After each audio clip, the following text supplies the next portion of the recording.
Isn't it fascinating how panoramas can capture grand scenes in a seemingly single frame? Like painting a vast landscape with broad brushstrokes, panoramas offer us the ability to encapsulate the beauty of an entire vista in one image. Welcome to week 5 of the Smartphone Photography Project. Today we're going to explore the world of panoramas, but not with a fancy DSLR or mirrorless camera. Instead, we're going to work with our trusty smartphones.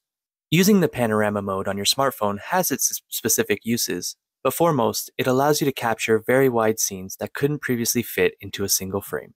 While I'll be using the panorama mode primarily for landscape photography in this video, remember that these same principles can be applied to other genres, like weddings, architectures, and even real estate photography.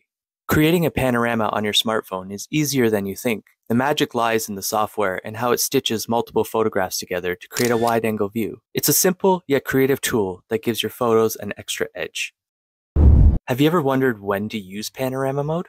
Well, whenever you want to capture a wider perspective of a scene, panoramas surely come in handy. Be it a sweeping mountain range or even the inside of a house, a lot of detail can be added into a single panorama.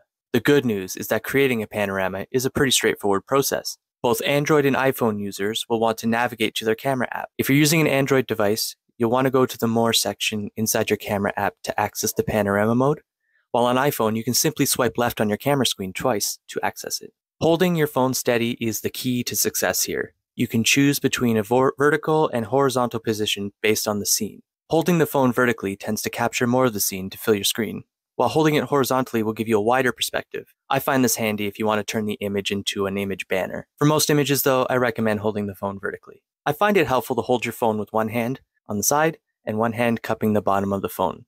This will help keep the camera steady as you move. Once you're ready to go, start panning from side to side. You want to make sure your motions are steady and slow. If you notice any errors, stop what you're doing, adjust your camera, and then continue panning. You'll find the software on most phones to be really forgiving.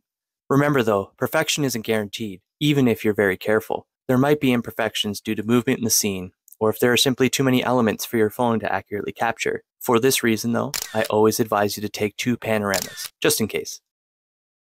Once you have the basics down, here are some tips to get more out of your panoramas. Tip number 1, don't limit yourself to side-to-side shots. Experiment with up-to-down movements to create some truly creative images. Tip number 2, try this cloning technique. Have your subject stand still in your image, start panning until they're in the frame, and then stop. Have your subject move to another spot, and then start panning again. Your phone will capture both positions, and you'll have a really cool image. And tip number 3, don't shy away from using panorama indoors. You can achieve some really great perspectives. This week, I encourage you to go out and experiment with panoramas on your smartphone. Unleash your creativity and see the world through a wider lens. Happy shooting!